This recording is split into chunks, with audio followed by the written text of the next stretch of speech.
This meeting is being recorded.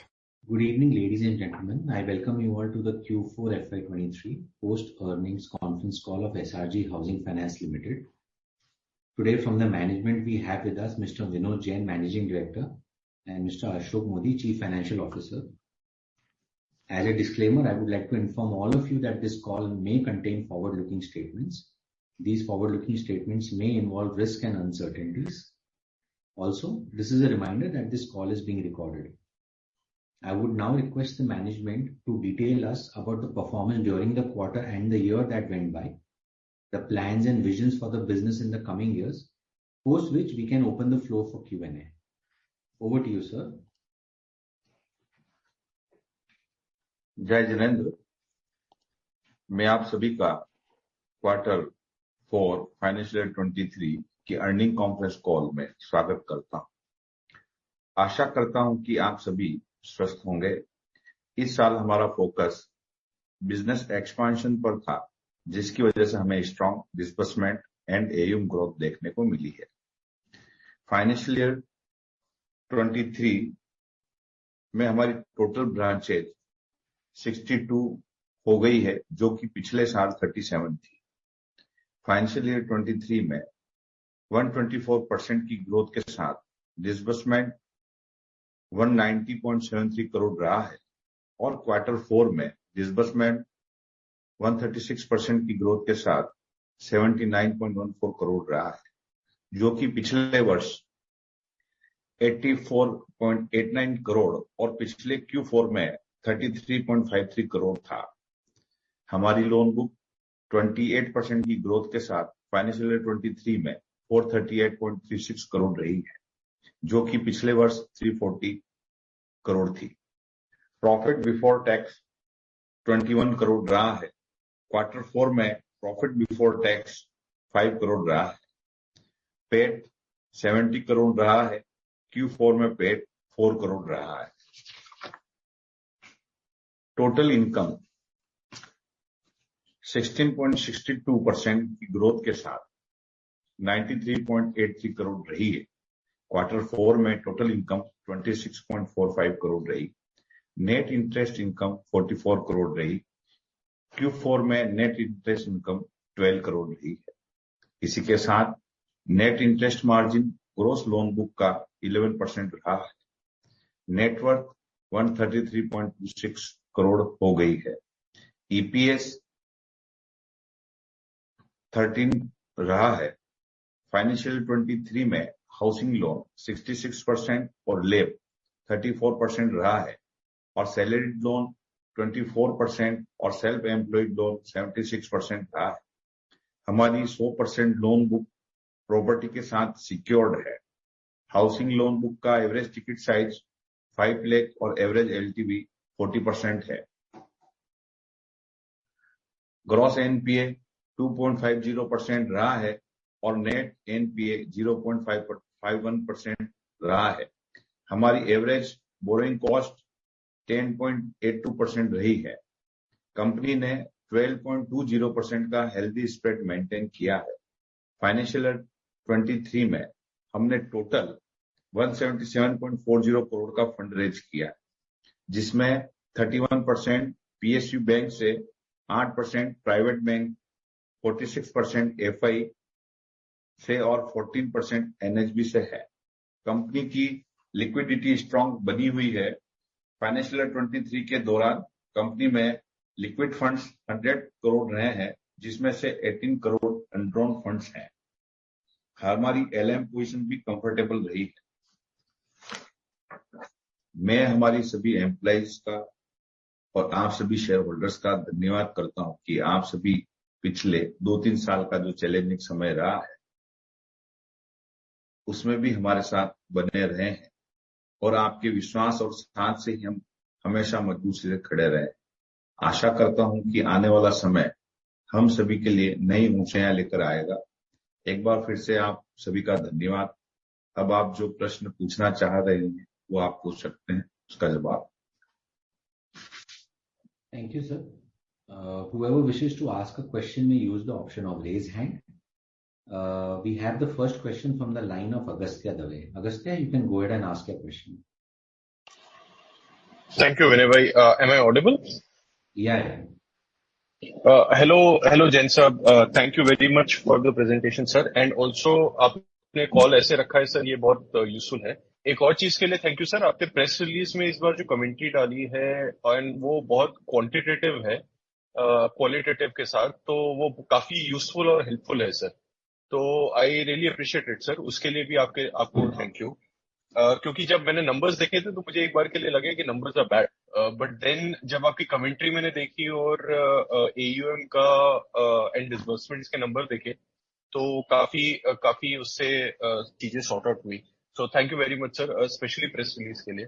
Sir मेरा पहला question आपसे ये था कि जो डिसबर्समेंट्स हमने किए हैं Q4 में, उसका जो डिस्ट्रीब्यूशन है ब्रॉडली मुझे आइडिया है, लेकिन सर आप ये बता सकते हैं कि जब आप डिस्ट्रीब्यूशन किसी भी मंथ में होता है आपका, तो उसमें लास्ट 1 वीक में कितना डिस्ट्रीब्यूशन होता है? बिकॉज एक चीज जो देखने में है आपके रिजल्ट्स में अभी, इवन दो हमारा एयूएम बड़ा है, डिसबर्समेंट्स अच्छे हैं, वो अभी पूरा का पूरा पीएनएल में रिफ्लेक्ट नहीं हो रहा है. तो ये डिसबर्समेंट का डिस्ट्रीब्यूशन कैसे रहता है सब मंथ में, एंड कब हमको पूरा का पूरा बेनिफिट आने लगेगा पीएनएल में, जो एडिशनल लोन्स हमने डिसबर्स किए हैं उसका? बहुत अच्छा अगस्त्य जी, आपने अप्रिशिएट किया, उसके लिए धन्यवाद. आपने पूछा पिछले क्वार्टर में अपना जो डिसबर्समेंट होता है सर, ये जो हम क्या जो सैंक्शन करते हैं वो सैंक्शन अमाउंट अलग रहता है और डिसबर्समेंट अलग रहता है. क्योंकि जितने भी हाउसिंग लोन है उस हाउसिंग लोन में पार्ट डिसबर्समेंट टुकड़ों में होता है. लेकिन इसमें जो फिगर आता है वो प्योरली जो डिसबर्समेंट अपन कर चुके हैं वो इसमें फिगर आता है, वही डिसबर्समेंट अपन अमाउंट बताते हैं. क्योंकि जैसे मान लो अगर हमारा सैंक्शन ज्यादा हुआ होगा हाउसिंग लोन में, तो कुछ पार्ट सैंक्शन है वो अगले 2-3-4 महीने में होगा, तो धीरे धीरे उसमें सैंक्शन होता है. जैसे डिसबर्समेंट होता रहता है उस डिसबर्समेंट में इसमें ऐड करते रहते हैं. सर अगर एक महीने में मान लीजिए 10 करोड़ का डिसबर्समेंट है, सर हाइपोथेटिकल नंबर है, मैं आपसे जस्ट समझने के लिए ये नंबर बोल रहा हूँ. मान लीजिए कि एक महीने में 10 करोड़ का अगर डिसबर्समेंट है, तो डिसबर्समेंट क्या इवनली स्प्रेड आउट रहता है, या ये भी ऐसी चीज रहती है जो मंथ के एंड में ज्यादा डिसबर्स होता है या मंथ के पहले डिसबर्स ज्यादा होता है? ये कैसे, ये मंथ के अंदर इसका डिस्ट्रीब्यूशन कैसा रहता है? इवन एज्यूम कर सकते हैं सर? एक्चुअल में क्या है ना सर, फिर ये जो डिस्बर्समेंट आप जो कह रहे हो ना कि मंथ के हमेशा क्या लास्ट के 15 से 20 तारीख तक 25 तारीख तक सब आपकी फाइलें आ जाती है. लास्ट के 5 दिन में आपका डिस्बर्समेंट ज्यादा नजर आएगा. ओके. ये हाँ, स्टार्टिंग में 10 दिन तो क्या होता है बिजनेस प्रोक्योरमेंट के लिए लगते हैं, फिर 10 दिन प्रोसेस में लगता है, फाइल कंप्लीट होकर हमारे हेड ऑफिस पहुंचती है, उसके बाद में डिस्बर्समेंट होता है. क्योंकि डिस्बर्समेंट जब तक हेड ऑफिस में फाइल आपकी ना पहुंचेगी, डिस्बर्समेंट डिपार्टमेंट में पूरा वो चेक नहीं होगा, पार्टी के ओरिजिनल डॉक्यूमेंट नहीं पहुंच जाते, तब तक डिस्बर्समेंट नहीं होता है. तो हमेशा सर अगेन क्लैरिफिकेशन के लिए, ये आप सैंक्शंस की बात नहीं कर रहे हैं, या आप डिसबर्समेंट्स की बात कर रहे हैं? जी. डिसबर्समेंट्स 20 तारीख के बाद से स्पीड पकड़ना स्टार्ट करते हैं. बिल्कुल sir. Okay, correct. Okay sir, एक मैक्रो क्वेश्चन था सर कि आपको डिमांड कैसी दिख रही है, और इस क्वेश्चन को आप अगर 2 पार्ट्स में डिवाइड कर सकें. एक ओवरऑल डिमांड आपको रूरल इंडिया में कैसी दिख रही है, क्योंकि पहली बार इस क्वार्टर में काफी क्वार्टर्स के बाद बहुत सारी रूरल ओरिएंटेड कंपनीज है सेइंग कि रूरल में एक्टिविटी पिकअप हो रही है. एंड तो आपको क्या दिख रहा है? और दूसरा, आपकी जो पुरानी ब्रांचेस थी, जो आपकी 2 साल से पुरानी ब्रांचेस है, वहां पर डिमांड कैसी है अभी? बहुत अच्छा क्वेश्चन है. देखो आप देखो, जब कोरोना पीरियड से पूरा सिस्टम गया, पिछले आप देखो मार्च के बाद में कोरोना का सब चीजें खत्म हो गई, हमने भी अप्रैल के बाद में नई ब्रांचें 25 नई ब्रांचें हमने खोली. ठीक है, मार्केट में ब्रांच खोलने के बाद में स्टार्टिंग में 6 महीने तक तो ये लगा बिजनेस अभी स्टार्ट हुआ नहीं. लेकिन जैसे जैसे कोरोना का असर खत्म हो गया, चीजें खत्म हो गया और डेवलपमेंट की तरफ इंडिया जाने लगा, तो गांवों में भी रूरल में भी डेवलपमेंट चला. उससे आम आदमी की इनकम जो है बढ़ने लगी. ठीक है, और घर का सपना हर आदमी के मन में होता है. तो जो काम रुक गए थे वो काम सब स्टार्ट हो गए. जो सोच रहे थे कि हम आगे करेंगे, उन्होंने भी समय से पहले सब काम मकान बनाना चालू कर दिया. तो इस तरह से अपनी ग्रोथ भी हुई और उसके बाद डिमांड भी बढ़ी. तो पिछले क्वार्टर में डिमांड भी बढ़ी है और काम करने का तरीके भी कुछ चेंज किए, उसके भी रिजल्ट हुए हैं. पुरानी ब्रांचें जो चल रही थी उसमें भी बिजनेस बढ़ा, उन एरियो में बिजनेस बढ़ा. नई ब्रांचें थी तो टीम बनाने में हमको 6-8 महीने लगते हैं, बनाते उससे भी बिजनेस बढ़ा. अब जो जी नंबर अपना पिछले क्वार्टर में है, ठीक है, तो अपन नेक्स्ट ईयर में ये क्वार्टर में जो नंबर है वो तो अपना 100% होना ही है, क्योंकि अपना एक्सपांशन भी हो गया, ब्रांच भी हो गया, वहां से बिजनेस भी मिला। तो जी हमारा जो रन रेट हम 25 करोड़ का मान रहे थे, तो हमारा 84 करोड़ के आसपास हमारा क्वार्टर में हुआ। और इसी रन रेट का हम एवरेज पकड़ते हैं तो इस साल में 300 करोड़ का आसपास डिस्बर्समेंट, नया 250-300 करोड़ का डिस्बर्समेंट करेंगे। जिसमें से पुरानी ब्रांचेस भी उतना ही ग्रोथ दिखा रही हैं, लाइक वो भी अच्छा ग्रोथ दिखा रही है। ये सब इसलिए नहीं हो रहा है क्योंकि आपने नंबर ऑफ ब्रांचेस बढ़ा दिए हैं। बिल्कुल बिल्कुल बिल्कुल, दोनों मिक्स है सर उसमें। क्योंकि दोनों मिक्स है। ओके। आप हाँ, ऐसा नहीं होता है जो 25% ब्रांच, 25 नई ब्रांचें बनी उसमें 100% ब्रांचों ने इनपुट देना चालू कर दिया। कुछ जी ब्रांचें उसमें चलती, कुछ थोड़ी स्टार्ट होती, कुछ आती है, तो पुरानी ब्रांचों का दोनों का मिला के ये अपने को रिजल्ट। सर, काफी काफी क्वार्टर्स के बाद, इनफैक्ट काफी सालों के बाद हमारा एयूएम एक्चुअली बढ़ा है एंड जी साइजेबल अमाउंट से बढ़ा है सर। इसमें इस अब एंड आपका डिस्बर्समेंट का जो गाइडेंस है और एयूएम का गाइडेंस है उसमें भी आप बोल रहे हैं कि ग्रोथ आएगी। तो अब जी सर आप लिक्विडिटी कितना मेंटेन करके रखेंगे? अभी तक आप 100 करोड़ लेके चल रहे थे बैलेंस शीट पे, अब वो लिक्विडिटी आप कितना एक्स्ट्रा मेंटेन करके रखेंगे? और दूसरा क्वेश्चन कि आप इक्विटी रेस करेंगे क्या 1000 करोड़ के पहले, 1000 करोड़ एयूएम के पहले?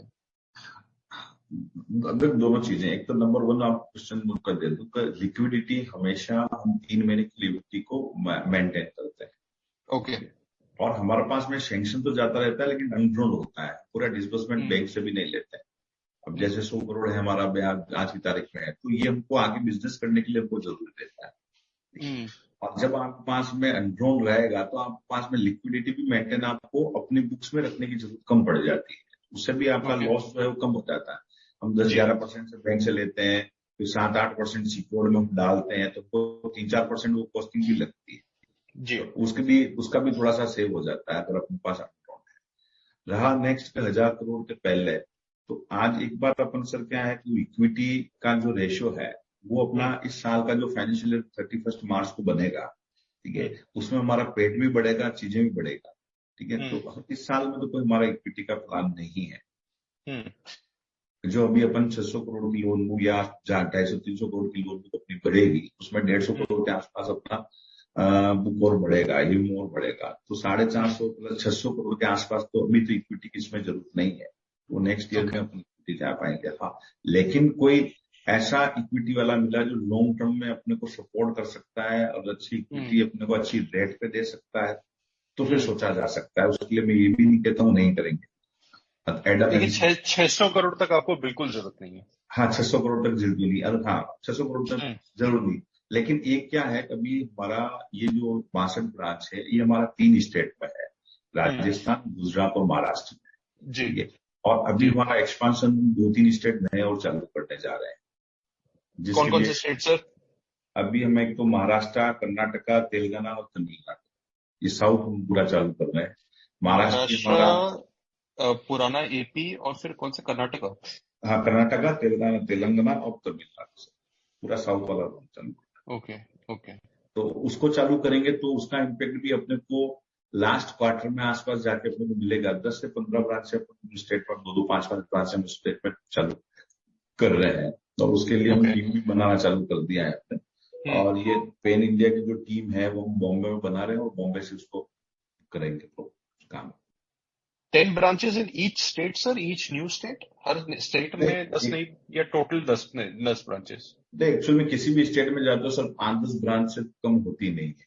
एक बार अच्छा। अगर हमने 5-5 ब्रांच भी चालू की तो 2-3 स्टेट में करते हैं तो 15 ब्रांच से अपनी होती है।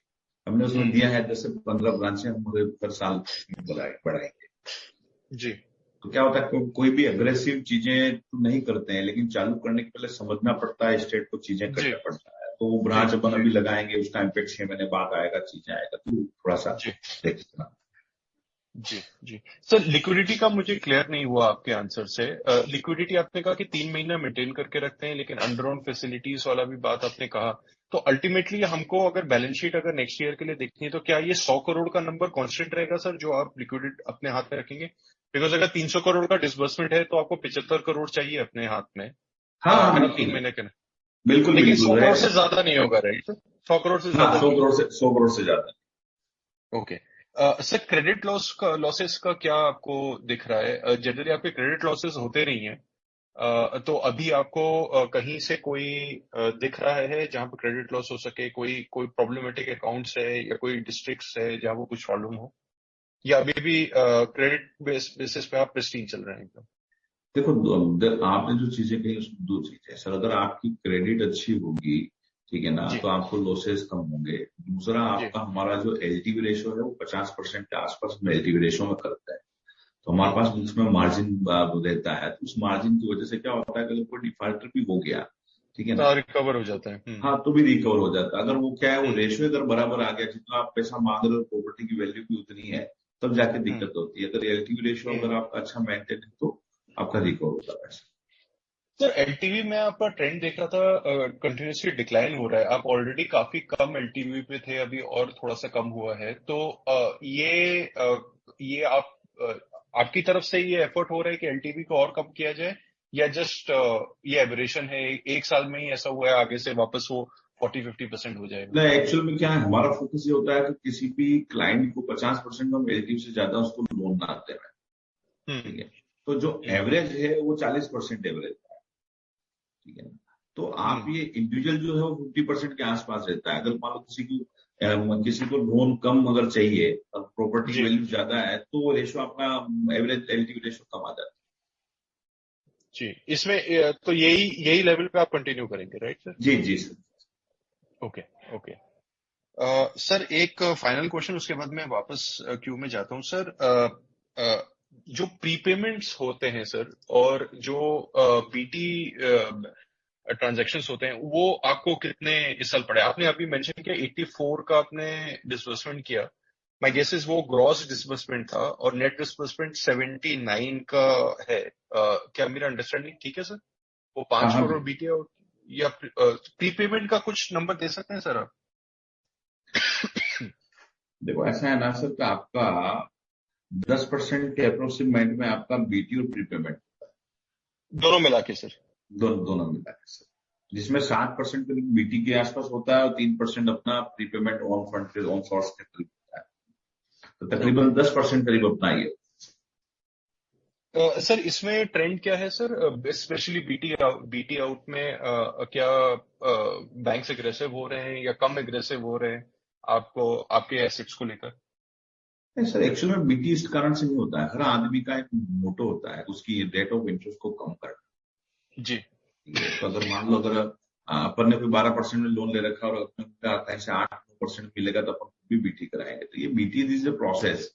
ये ऐसा हम्म। नहीं है कि कोई आपका पूरा पोर्टफोलियो खाली हो गया चीजें। ये प्रोसेस ये कंटिन्यू चलता रहता है, और सभी का बीटी होता है, अपने पास भी दूसरों का बीटी आता है। अगर 10% जी अपन बीटी अपने यहाँ से जाता है, तो 10% बीटी अपने यहाँ पे भी आता है। जी जी जी। सर आप ओके सर, और क्वेश्चंस हैं मैं, लेकिन क्यू में वापस जाता हूँ, दूसरे लोग भी हैं। I come back sir, thank you very much sir. Okay, thank you. Thanks, Agastya. We'll take the next question from Rupesh. Rupesh, you can unmute. जय जय जिनेन्द्र सर, कॉन्ग्रेचुलेशंस ऑन बहुत ही अच्छा रिजल्ट हमने किया सर। आपने बोला था FY23 में ग्रोथ आएगा और आपने डिलीवर कर दिया, सो congratulations on that. Thank you sir. हाँ सर, मेरे 2-3 क्वेश्चंस है। तो पहला क्वेश्चन सर ये है कि आप ये बता सकते हैं कि पुरानी जो 37 ब्रांचेस है उसमें जैसे पर मंथ कितना डिसबर्समेंट हो जाता होगा, कोई नंबर, और नई 25 ब्रांचेस में अभी वो क्या लेवल है अप्रोक्सीमेटली? नहीं सर, अभी हमारा दोनों दोनों बाइफरकेशन तो हमने नहीं किया है। हमें टोटल पे ही हमारे पास में फिगर है। वो भी आपको इमीडिएट नहीं दे पाऊंगा, पुराने में कितना हो, नए में कितना है, ये पूरा सबका एक साथ में है सर। रफली आप बता सके कि नई नई ब्रांचेस में भी पुरानी ब्रांचेस के 50% डिसबर्समेंट में पहुंच गई है, कुछ कुछ इस तरह से अगर आप बता सके। देखो, 25 लाख रुपए के एवरेज आसपास अपना पुरानी ब्रांचों से बाकी नया। 25 लाख पर मंथ? हाँ, 25 लाख। और नई नई वो लेवल पे आ गई है नई ब्रांचेस? नहीं, बाकी का एवरेज है सर। अपना 25 लाख रुपए आप उसका पकड़ लो, और बाकी का नई ब्रांच हो। अच्छा अच्छा, पुराने डिसबर्समेंट में आप बोल रहे हैं कि पुराने का 25 लाख पकड़ लो और बाकी का फिर नई ब्रांचेस से आ रहा हाँ, दोनों का मिक्स आता है। है। अच्छा, तो पुरानी अगर मैं मतलब 25 लाख का अगर ओके ओके, ठीक है। एवरेज उसमें क्या होता है, कोई ब्रांच छोटी ब्रांच भी है, कोई रूरल में ब्रांच भी है, ओके, तो टोटली ब्रांचों का एवरेज आ गया अपना। अच्छा, ओके। और ये मतलब साल के एंड तक मतलब आपने बोला भी है प्रेस रिलीज में कि कॉस्ट टू इनकम काफी हमारा कम हो जाएगा, तो सारी नई ब्रांचेस की प्रोडक्टिविटी पुरानी ब्रांचेस के लगभग बराबर हो जाएगी। भाई आपका आपका अगर मान लो एयूम बढ़ेगा और बिजनेस बढ़ेगा, तो आपकी जो कॉस्टिंग जो अभी बढ़ी हुई दिख रही है वो आपको ऑलरेडी कम हो अच्छा, ओके जाएगा। ओके। सर दूसरा दूसरा क्वेश्चन ये था कि अगर आपके पास डीपीडी नंबर्स है तो आप मुझे अगर डीपीडी नंबर दे सकते हैं 0 to 30, 30 to 60, 60 to 90 या 90+। डीपीडी में हमारा जैसे ऑन टाइम है वो 85% करीब आता है, 0 से 30 डेज में अपना 6% करीब रहता है, 30 से 60% में अपना रहता है 4.58% करीब रहता है, 60 से 90 में अपना 2.25% करीब रहता है। ये अच्छा, हमारा उसका डीपीडी बकेट। ओके। एंड ये जो आपने 15 नई ब्रांचेस बोली है FY24 में ओपन करेंगे, ये सारी नई ज्योग्राफीज पे करेंगे? हाँ, नहीं नहीं बिल्कुल नया। एग्जिस्टिंग में कुछ नहीं होगा, राजस्थान, मध्य प्रदेश? एग्जिस्टिंग में जरूरत पड़ेगी तो वो तो है ही है, उसमें करेंगे क्या। उसमें कोई ब्रांच जैसे कभी क्या होता है ना, जब 2 लोकेशन आ जाती है और बीच में सेंटर बनता है तो कभी मर्ज करनी पड़ती है, नई ब्रांच खोलनी पड़ती है, वो वहां चलेगा, वहां 62 की 65 हो सकती है या उसके आसपास ही चलेगी। लेकिन ये जो टेरिटरी है तो अपन 3 ही नई टेरिटरी खोलेंगे, वहां पर ब्रांचें नहीं आएगी। अच्छा, ओके ओके। एंड सर आपने आपने बोला था कि हमारी मतलब एक अपर लिमिट है कि जो जो लिमिट पे हम लेंड कर सकते हैं 22-23%,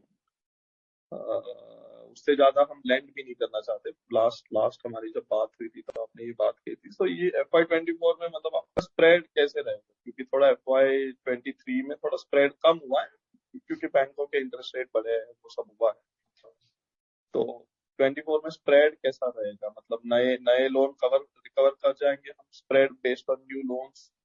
नहीं, स्प्रेड तो देखो क्या है, जो रेपो रेट का जो इम्पैक्ट है वो इम्पैक्ट रहेगा, बाकी अपन इसी रेट के आसपास ही अपन काम करेंगे ताकि स्प्रेड अपने घटे नहीं, अपने स्प्रेड तो चाहिए। सो नए नए लोन ऐसा नहीं है कि आपने, मैंने देखा कि एवरेज आपने 23 पॉइंट कुछ लिखा है, 23.12, तो ऐसा नहीं है कि नए लोन 24 पे हम दे रहे हैं, वो भी 23 पे ही दे रहे हैं। देखो एवरेज वो आता है, कोई 24 भी आता है, कोई 21 भी आता है, कोई 18 भी आता है, तो अपन एक एवरेज पकड़ सकते हैं, इसके आसपास ही अपन चलेंगे। अपन ये नहीं कह सकते पूरी 100% की 24 पे आ जाए। बट नए नए लोन्स में पूछो सर, मतलब हाँ, नए नए नए लोन को भी नए में आप एवरेज अपना थोड़ा ही है। मतलब 50 बेसिस पॉइंट एटलीस्ट मार्जिन बढ़ा के चल रहे हैं कि नहीं चल ये रहे? वो एवरेज देखो क्या होता है ना सबका, आप वो कितना भी मेंटेन करो, एवरेज इसके आसपास ही आएगा। मैं बढ़ा के ले लूंगा तो मुझे कम भी करना पड़ेगा। अच्छा, ओके। और आपने एक और चीज लास्ट टाइम बोली थी सर कि 500 करोड़ को क्रॉस हो जाएगा हमारा एम, तो क्रेडिट रेटिंग की हम कोशिश करेंगे कि क्रेडिट रेटिंग अपग्रेड हो जाए। बिल्कुल बिल्कुल, तो बस अब पास में ही, ज्यादा दूर नहीं है, वो भी आ जाएंगे। तो ईयर एंड तक मतलब हम मान के चले कि मार्च तक 100%। एटलीस्ट कि हम कर लेंगे, एटलीस्ट बिल्कुल क्रेडिट रिव्यू हो जाएगा, करेंगे नहीं बिल्कुल करेंगे? बिल्कुल सर। अच्छा, ओके ओके, ठीक है।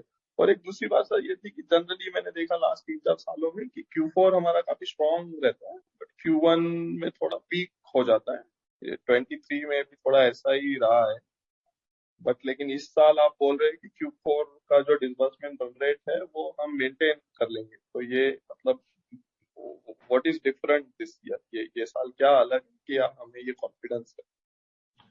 देखो एक्चुअल में क्या कॉन्फिडेंस इस साल का दिए कि आपका नई ब्रांचें हैं, टीम आपकी बढ़ गई है, ठीक है, आपके पास में टीम अच्छी मजबूत है, आपका सेगमेंट जो है उस सेगमेंट में अपना जितना खराब समय था वो निकल गया, तो कॉन्फिडेंस तो रहेगी रहेगा ना।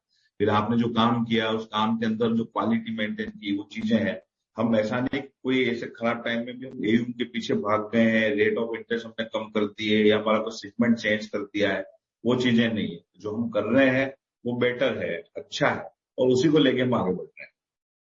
अच्छा, और इसको आपने बिजनेस करके भी ये प्रूव कर दिया है कि हम जो सेगमेंट कर रहे हैं वो सही है और हम उसमें काम कर पाएंगे। अच्छा, ओके। और सर मेरा आखिरी आखिरी सवाल ये है कि जो जो ये नया 300 करोड़ का डिसबर्समेंट करेंगे FY24 में, उसमें लैब कितना होगा? सर हमारा जो अभी भी जो लेप है वो हमारा 40% लेप है, 60% हमारा हाउसिंग का है। तो वो वही रेशो लेके हम चलते हाँ, वही मेंटेन होगा। अभी हमारा 66% जो है वो हाउसिंग लोन है और 33.86% हमारा ले। हैं। अच्छा, ओके ओके, ठीक है सर, मैं I'll come back in the queue. Thank you so much for answering all the questions. Okay, thank you. Thanks, Rupesh. We'll take the next question from Kamlesh. Kamlesh, you can unmute and ask your question. Hello sir, नमस्ते। मेरा सवाल ये है आपसे कि हमारा cost to income ratio जो है वो 60% के भी ऊपर गया है। तो ये जंप कैसे आया है, और दूसरा हम इसे किस तरह से सेटल करने वाले हैं और इसे कैसे अचीव करने वाले हैं सर? जो कॉस्ट जो आपका कॉस्ट बढ़ा है ना, कॉस्टिंग तो आपका जो हमारा एक तो रेपो रेट बढ़ी, उससे कॉस्टिंग का इम्पैक्ट आया, और दूसरा हमने जो नई टीम बनाई है उसका इम्पैक्ट है, नई ब्रांच एक्सपेंशन में उनका नई टीम है, और जैसे इसमें बिजनेस होगा तो आपका वापस उसी के आसपास वापस आ जाएगा। अच्छा सर, और मेरा एक और सवाल ये है कि हमारा, क्या आप मुझे बता सकते हैं कि हमारा जो पर ब्रांच सेटअप कॉस्ट है वो कितना है, और दूसरा हमारा मंथली और annual running cost per branch कितना है जो भी नए ब्रांचेस ओपन? सर अपना जो उसका जो फिक्स कॉस्ट है वो आती है अपनी 4 से 5 लाख रुपए के बीच में, और अपना जो फिक्स कॉस्ट है वो सेटअप कॉस्ट वगैरह जो 4 से 5 लाख के आसपास आती है, और उसके बाद में मंथली जो एक्सपेंसेस है वो 1.5 के आसपास में उसका सैलरी और रेंट और ये आता है 1.5 लाख रुपए पर। अच्छा, ओके सर। और एक और था हमारा, हमने जो ब्रांचेस एक्सपांड की है तो हम उसके साथ मैनेजमेंट टीम को भी एक्सपांड करने के लिए देख रहे हैं, और दूसरा जो नई स्टेट्स की तरफ हम जा रहे हैं तो किस तरह से हम अपनी मैनेजमेंट को डिस्ट्रीब्यूट करने वाले हैं, मतलब किस तरह से मैनेजमेंट नए ब्रांचेस को केटर करेंगे या उसको उसकी ग्रोथ के लिए देखने वाले हैं? देखो हमारे पास में ऑलरेडी टीम तो पूरी सेटअप है, तो अभी जो चल रहा है उसमें कोई टीम की जरूरत नहीं है, उसमें कोई जाएगा तो एक आदमी नया लाना है, और बाकी नीचे जो ब्रांच में अगर कहीं कहाँ जहाँ गैप है तो वो फुलफिल होगा। नए स्टेट के लिए नए लोग आएंगे, नई टीम आएगी, एक्सपीरियंस टीम आएगी, वो चीज है, और नए गोल के हिसाब से जो चीज अपने को कैपेबल चाहिए इंडस्ट्री के लोग वो अपन लेंगे उनको। Okay sir, thank you sir. So just as a follow-up to Kamlesh question, आप लोग ने ऑलरेडी टीम्स आइडेंटिफाई करी हैं एंड लोग आइडेंटिफाई किए हैं, मतलब किस टाइप के लोग आप टारगेट कर रहे हैं अपनी टीम में लेके आने के लिए? बिकॉज सदर्न ज्योग्राफी का जो डेमोग्राफिक्स है वो थोड़ा नॉर्दर्न वेस्टर्न स्टेट से अलग होगा जहां अभी तक आप ऑपरेट कर रहे थे ना, थोड़ा इसके बारे में विस्तार से बोल पाएंगे? अभी हमारे इंटरव्यू चल भी रहे हैं और टीम से हम मिल भी रहे हैं। जिन स्टेट में अपन जाएंगे उस स्टेट में उन आदमी का कम से कम 5-10 साल का एक्सपीरियंस हो और उसी में वहीं के रहने वाले हो, जो उनका पूरा एरिया का नॉलेज हो, वही टीम हम बनाएंगे और उन टीम को हम ले जाएंगे। ऐसा नहीं कोई जो जानता नहीं उस टीम से अपन वहां पे काम करें, क्योंकि हर स्टेट का अलग अलग चीजें हैं। अगर रूरल में भी हम जाते हैं तो हम रूरल की ही टीम लेते हैं, जो वहां पे लोग खुद रह रहे हैं, खुद काम कर रहे हैं, वैसे ही। तो जो हमारा क्रेडिट अप्रेजल प्रोसेस है वो कंटिन्यू टू बी सेंट्रलाइज्ड होगा? वो क्रेडिट वाला है वो सेंट्रलाइज तो रहता है, उसमें हमारे पास हर स्टेट में क्रेडिट मैनेजर बैठता है, तो वहां की क्रेडिट का तरीका हर जगह अलग अलग होता है, उसमें कोई ज्यादा डिफरेंस नहीं होता है, 5-10% का डिफरेंस रहता है। कहीं लीगल डॉक्यूमेंट्स है उसका अलग अलग स्टेट में अलग अलग गवर्नमेंट के रूल्स रेगुलेशंस अलग है, वो चेंज होता है। बाकी कुछ कॉस्टिंग वाइज, कुछ डीएलसी वाइज वो टेक्निकल है, वो तो देखना पड़ता है, कुछ ज्यादा मेजर फर्क नहीं पड़ता। Agastya, you can ask your follow-up questions. Thank you. Actually पिछले दोनों लोगों ने काफी क्वेश्चंस पूछ लिए, लेकिन दोनों के कुछ फॉलोअप्स हैं। तो पहला क्वेश्चन एक क्रेडिट रेटिंग पे था सर, वो आपने आंसर दिया। जो अपनी नेक्स्ट क्रेडिट अपग्रेड होगा अपना सर, उससे अपना कॉस्ट ऑफ बोरिंग में कितना फर्क पड़ेगा? सर एक्चुअल में क्या होता है ना सर, 0.25 बेसिस तो कम हो जाए, 0.25 से लेके 0.50 बेसिस में कम होगा, क्योंकि आप मान के चलो सर रेटिंग एजेंसी का एक पैरामीटर से है, तो 500 से 600 करोड़ के आसपास जब होती है तो एक नोट ऊंचे देते हैं, पर ए रेटिंग में जाने के लिए आपको 800 करोड़ से 1000 करोड़ के बीच में आपकी होनी चाहिए। और सर ये जो नेक्स्ट ये जितनी भी आपकी क्रेडिट रेटिंग्स होगी, आप जो बेनिफिट आएगा वो तो आप पास थ्रू पूरा कर देंगे, राइट? आप अपने पास कुछ नहीं रखेंगे? नहीं, कहाँ अपन पास कहाँ करेंगे, अपने पास ही रहेगा। नहीं, मतलब आपके कस्टमर्स को आप पास ऑन कर देंगे ना, या अपने प्रॉफिट्स में कुछ नहीं यार, रखेंगे? मान लीजिए 50 बेसिस पॉइंट अगर कम हुआ तो आपका लेंडिंग रेट भी आप उतना कम कर देंगे, राइट? नहीं, हम जो भी करते हैं सर फिक्स रेट पे हम फॉलो करते हैं, क्योंकि रूरल अच्छा सेगमेंट में फिक्स रेट पे चलता है। रेपो रेट अच्छा, अगर बढ़ी है तो उसका लॉस हमने बुक किया है, जो आपको बताया सर आपकी कैसे जी प्रॉफिट कम जी हुआ। और ये जी, रेपो रेट कम होगी तो वो प्रॉफिट बुक्स में रहेगा। अगर मान लो अच्छा। 0.5 बेसिस कम रहेगा, वो भी बुक्स में रहेगा। तो सर मुझे ये लग रहा था कि आपका ये जो हिट आया है इंटरेस्ट रेट हाइक्स की वजह से, वो आपने इसलिए रखा क्योंकि डिमांड का थोड़ा सा इश्यू चल रहा था। वो वैसा सिचुएशन नहीं है, आप फिक्स पे नहीं, ही बिजनेस करेंगे? जी जी सर। अच्छा, तो ये जो भी इम्प्रूवमेंट होगा वो आपकी बॉटम लाइन में आ जाएगा सर, वो आपके हाँ, प्रॉफिट बॉटम में आएगा? बॉटम लाइन में आ जाएगा, ओके ओके। क्योंकि अभी भी बॉटम अ, लाइन पे इम्पैक्ट हुआ ना, तो बॉटम लाइन में आएगा ना सर। जी, मैं समझा सर। मैं उसको कोरिलेट कर रहा था कि डिमांड का इश्यू था, इसलिए आपने पास ऑन नहीं किया प्राइसेस। नहीं, अच्छा, ओके ओके। तो सर इसमें कम्पिटेटिव प्रेशर नहीं आता आपको? अगर आप अगर मान लीजिए सिस्टम में अगर सिस्टमिक लेवल पे इंटरेस्ट रेट कट हो, तभी भी आप पास ऑन नहीं करेंगे? सर हमारा फिक्स रेट में है ना सर, फिक्स रेट में कंडीशन ही नहीं है ना। अगर वो अच्छा, होती तो जो अपना हाँ। इम्पैक्ट आया उसको कंपनी की बुक्स पे क्यों आना नहीं, था, वो तो काट। समझे। Okay okay. सर दूसरा क्वेश्चन सर, स्लाइड नंबर 17 पे था, जो कि आपने एएलएम प्रोफाइल दिया है। सर इसमें अगर आप इनफ्लोस का भी प्रोफाइल दे सकें नेक्स्ट क्वार्टर से तो काफी हेल्पफुल रहेगा कि हर बकेट में आपके इनफ्लोस कितने हैं। ठीक है, स्लाइड वो भी बना। 17। जी, जनरली सर वो आपका वो एनुअल रिपोर्ट में मिल जाता है, लेकिन अगर आप प्रेजेंटेशन में ये डाल रहे हैं, अगर यही चीज आप इनफ्लोस भी डाल दें तो it will be very useful. ठीक है, नेक्स्ट प्रेजेंटेशन में डाल दें। जी, thank you very much sir, thank you very much sir, all the best sir, thank great quarter sir, thank you very much sir, thanks. Thank you Vinay भाई। Thanks, Agastya. We'll take a follow-up question from Kamlesh. Kamlesh, you can unmute and ask your question. Sir अभी हमारा NHB का boring कितना है और हम NHB का share और कितना इंक्रीज करने के लिए प्लान कर रहे हैं? किसका सर, वापस बोलो सर। NHB एनएचबी का का सर, बोरिंग हमारा NHB का। सर एनएचबी का अपना जो है सर, वो तकरीबन हमारा 127 करोड़ के आसपास है सर। सर, और हम इसे और कितना इंक्रीज करने के लिए प्लान कर रहे हैं? सर ये 7 से 7.5% में, ये अभी थोड़ा और बढ़ेगा, अभी इस बार 35। एक्चुअल में क्या एनएचबी का बुक के ऊपर है, बुक के ऊपर आपका वो तकरीबन देते हैं 20% के आसपास देते हैं, 20 से 25% करीब देते हैं, तो हमने ऑलरेडी अवेल कर रखा है। जैसे आपने 435 की बुक है, 25% के आसपास 108 करोड़ है, 127 करोड़ अपन ने ले रखा है, तो उसमें रिपेमेंट चला गया, तो एवरेज 20 से 25% ही देता है। Okay sir. जितना उनका लिमिट है वो पूरी यूटिलाइज कर।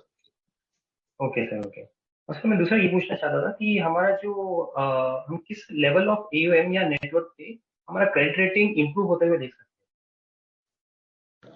सर क्रेडिट रेटिंग के लिए भी बताया था सर कि अपना क्रेडिट रेटिंग इंप्रूव हुई होगा, अपना 500 से 600 करोड़ की एयू बुक होगी, तब अपना एक नॉच ऊपर होगा, और उसके बाद में अपना वापस जो होगा वो अपना 800 से 1000 करोड़ के आसपास बुक होगी, तो वहां पर है। इनकी क्रेडिट रेटिंग की एक एवरेज कंपनियों का निकाल के देखेंगे आपको वहीं मिलेगा।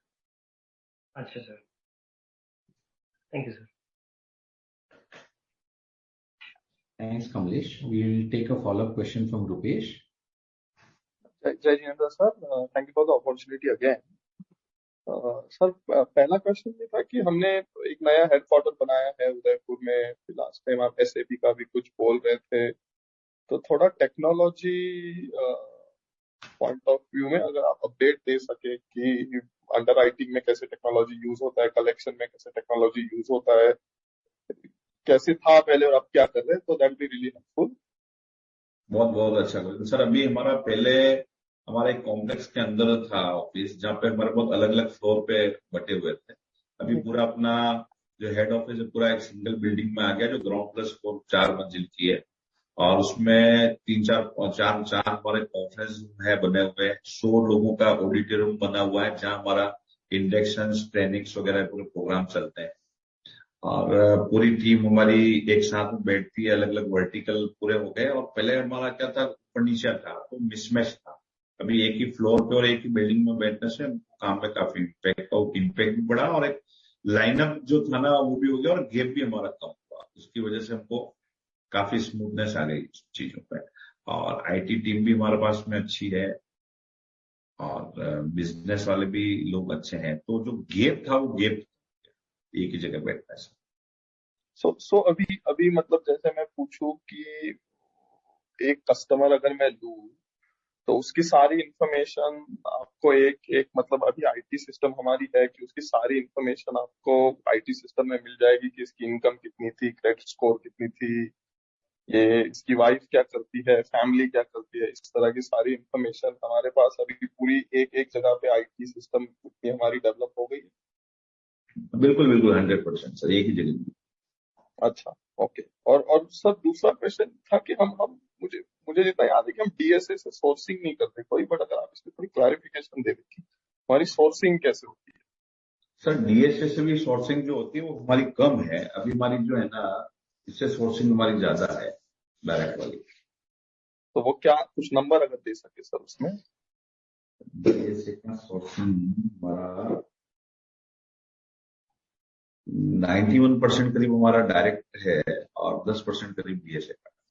अच्छा, ओके ओके। और सर लास्ट टाइम हमारी बात हुई तो आप बोल रहे थे कि एचडीएफसी बैंक से सैंक्शन आने वाला था, तो थोड़ा लेंड हमारा जो बोरोइंग प्रोफाइल है उसमें क्या चेंज हुआ है और कैसे होगा वो अगर आप थोड़ा बता दें कि FY24 में बोरोइंग मिक्स कैसे होगा। सर एचडीएफसी का सैंक्शन आ चुका था, लेकिन उन्होंने हमको जो दिया है टेन्यूर वो कम दिया है, इसलिए हमने उनको अवेल नहीं अच्छा, ओके। और अगले साल ये मतलब बैंक और फाइनेंशियल इंस्टीट्यूशन और एनएचबी वो सब में कैसा रहेगा सर हमारा बोरोइंग मिक्स इन FY24। किया। एक्चुअली में सर हमारे पास में 22-23 के आसपास हमारे पास में लेंडर है। ओके, ठीक है ना, इतने सारी बैंक्स और एफआई और वगैरह सब चीजें हैं। तो अब वो इशू नहीं रहा कि अपने को पैसा मिल रहा है मिलने का। ठीक है, अगर थोड़ा थोड़ा भी करते हैं तो अपना जो 300 करोड़ अपने को चाहिए वो बहुत इजीली मिल जाता है। उसको चाहे तो अगर हम एक क्वार्टर में ही पूरा अपन मिल जाएगा पैसा। पैसा मिलने में कोई दिक्कत नहीं है सर। अच्छा, ओके। बट ये यही मिक्स रहेगा सर जो जो बैंक्स का और जो जो स्प्लिट बोल रहा हूँ मैं सर कि एनएचबी आई थिंक हमारा 7 8 10% है, financial institute I don't know 25 30%, वो वैसा ही रहेगा हाँ, FY24 उसमें में। उसमें उसमें ज्यादा चेंजेस इसलिए नहीं रहेंगे। अगर कहीं होगा तो सर एक 2-4% प्लस माइनस हो सकता है, क्योंकि अपने को तीनों चाहिए। बैंक भी चाहिए, फाइनेंस इंस्टीट्यूशन भी चाहिए, और एनएचबी भी चाहिए। अच्छा, ओके। और सर लास्ट क्वेश्चन ये था कि लास्ट टाइम आपने बोला था कि एयू एयू और आवास वो हमारे कॉम्पिटिटर्स है, तो जो हमारी 62 ब्रांचेस है उसमें आप अगर थोड़ा बताएंगे कि वो मतलब कंपटीशन अग्रेसिव हो रही है कि हम कस्टमर ढूंढ पा रहे हैं, इतना कोई इश्यू नहीं है, थोड़ा कंपटीशन के पॉइंट ऑफ व्यू से बताइए। एक्चुअली में कंपटीशन तो क्या है सर, मार्केट बहुत बड़ा है। ठीक है, और उनको जितना टारगेट करना चाहिए उनका बिजनेस भी होता है और हमारा बिजनेस भी होता है। सबकी अपनी अपनी टीम्स होती है, और सभी अप्रोच में जाते हैं बिजनेस में, तो उनको भी मिलता है, हमको भी मिलता है। तो अपन ये नहीं कह सकते सर कंपटीशन, कोई आपस में कंपटीशन है। अगर कंपटीशन होता तो हम इस रेट बिजनेस नहीं कर पाएंगे। तो उसमें सब तरह के लोग होते हैं, सब तरह की टीम्स होती है, सबकी अप्रोच, सबका टारगेट क्लाइंटल वो अलग अलग होता है। अगर हम रूरल में जा रहे हैं, वहां वो रूरल में नहीं आ रहे हैं, वो बड़ी सेगमेंट में है, तो हम छोटी सेगमेंट में है। उनकी टिकट साइज अलग है, हमारी टिकट साइज अलग है। वो सब चीजें बाइफर्केशन अलग अलग होता है। तो हर कंपनी का थोड़ा अलग अलग होता है। तो अपना सर जितना टारगेट। ओके, तो जितने हमारे बोरोवर्स हैं उसमें हम कह सकते हैं कि हम ही ओनली लेंडर हैं। मतलब अगर समझ लो कि एक ही लोन होगा, समझ लो होम लोन होगा कोई आदमी का, या पता नहीं मल्टीपल लोन्स होंगे कि नहीं पता नहीं, बट हम ही सिंगल बोरोवर है in most of the cases single loan account से ही है कि सर जो हमारा बोरोवर है उसके multiple loan accounts. Sir 99% single borrower ही होते हैं। क्यों, हम जो लोन देते हैं वो पहली बार आदमी लोन लेता है और हमारी उसकी सिबिल भी हमारे यहाँ से स्टार्ट होती है, -1 मार्किंग से होता है, तो उसके बाद मल्टीपल लोन होना का तो कोई नहीं के बराबरी। अच्छा, तो ज्यादातर हमारे कस्टमर काइंड सिंगल बोरो इनटू क्रेडिट कस्टमर से। जी जी। ओके ओके, ठीक है, thank you so much. Anybody else who wishes to ask a question may use the option of raise hand.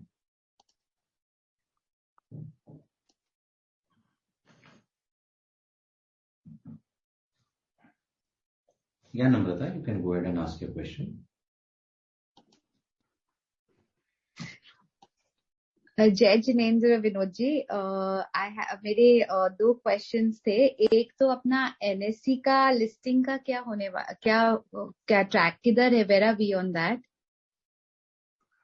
बहुत बहुत नमस्ते जय जिनेंद्र। बिल्कुल, एनएससी वाला जो है वो इस फाइनेंशियल ईयर में हो जाएगा। उनकी जितनी भी फॉर्मेलिटीज है वो अपनी चल रही है, और जो अपना 3 साल का उन्होंने जो बुक में मांगा था कैपिटल, वो अपना कंप्लीट हो चुका है। और उसके लिए अपन ने मर्चेंट बैंकर को भी अपन ने काम स्टार्ट करने के लिए दे दिया है। रिजल्ट्स अभी आए हैं, तो नेक्स्ट मंथ से ये सब चीजें चालू हो जाएंगी। तो मेरे हिसाब से 3-4 महीने में एनएससी में अपन लिस्ट ओके, थैंक यू। दूसरा क्वेश्चन था, अभी एज ऑफ टुडे अपने टोटल नंबर ऑफ एम्प्लॉइज कितने हैं? टोटल एम्प्लॉय भी नंबर है 523 मास्टर। ओके, और आपका लॉन्ग टर्म विजन क्या है? लाइक 5 years, 3 to 5 years का कोई विजन है आप जो बताना चाहेंगे? बिल्कुल बिल्कुल, आपने बहुत अच्छा क्वेश्चन किया है। एक्चुअल में हमारा इस फाइनेंस के अलावा हमारा कोई बिजनेस नहीं है। हमारी एक ही बिजनेस है जो इस हाउसिंग फाइनेंस कंपनी को चलाते हैं, और सेकंड जो नेक्स्ट जनरेशन है वो भी इसी में साथ में काम कर रही है। और अभी 3-4 स्टेट अगर हम नए चालू करते हैं तो ग्रोथ तो 100% होना ही है। और जो खराब समय था वो भी निकल गया। कंपनी की कैपिटल भी आज की तारीख में बहुत स्ट्रांग पोजीशन पर हमारे खड़े हैं। इंफ्रास्ट्रक्चर भी हमारे पास में अच्छे हैं, एक्सपीरियंस लोग भी हमारे पास में अच्छे हैं। तब काम करने के अलावा कुछ चीजें बची नहीं है, इसलिए अब कोई स्ट्रेस प्रेशर चीजें वो सब चीजें खत्म हो गई। और कंपनी 2002 से चल रही है, तो कम से कम 20-22 साल का हमारा एक्सपीरियंस भी है। जो खराब समय एक कंपनी के लिए इससे बुरा समय नहीं आ सकता, जिन चीजों को भी अपन निकल के और बहुत स्मूथली तरीके से अपन निकल चुके हैं। तो अब कॉन्फिडेंस भी, टीम का भी पूरा कॉन्फिडेंस है और आगे बढ़ना ही है। तो 3-4 साल में जो है 1000 करोड़ बहुत जल्दी आपको हम 2-3 साल में आपका नंबर देंगे, और वहां से जर्नी स्टार्ट होगी। तो फिर रुकने का तो कोई जरूरत है नहीं, कोई किस वजह से अपन रुके। और जो क्वालिटी और जो सेगमेंट और जिस तरह से काम कर रहे हैं उससे हम आगे बढ़ते रहेंगे। तो आप बोल रहे थे 3 साल में 1000 करोड़ का? हाँ, मतलब अपना अगर मान लो ये नंबर फिगर जो होता है, इस साल में 600 करोड़ है, तो जो डिस्बर्समेंट 300 करोड़ कर रहे हैं, तो नेक्स्ट ईयर में 62 ब्रांचों का फुल फ्लेज आ जाता है। तो 400 करोड़ से 400-500 करोड़ के आसपास डिस्बर्समेंट कर रहे हैं, तो 250 से वो नेक्स्ट ईयर में बढ़ेगी, और अगले वाले में अपने 1000 करोड़ आराम से अपने पहुंच। और ये अचीव करने के लिए हमारा कोई बिजनेस मॉडल सेम ही रहेगा या हमें कोई चेंजेस करने पड़ेंगे?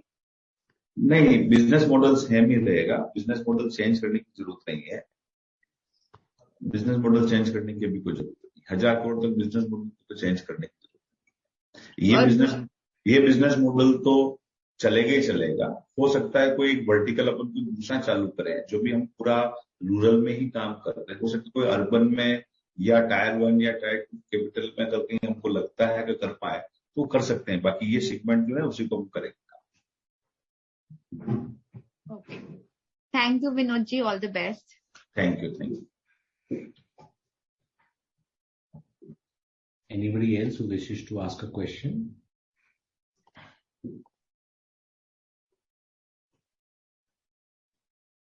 So since there are no further questions, we'll end the call here now. On behalf of SRG Housing Finance, I thank you all for participating on this call. And I thank the management for giving us their valuable time and giving in-depth answers to all the questions. Thank you so much, sir. Thank you. Thank you. Thank you. The recording has stopped.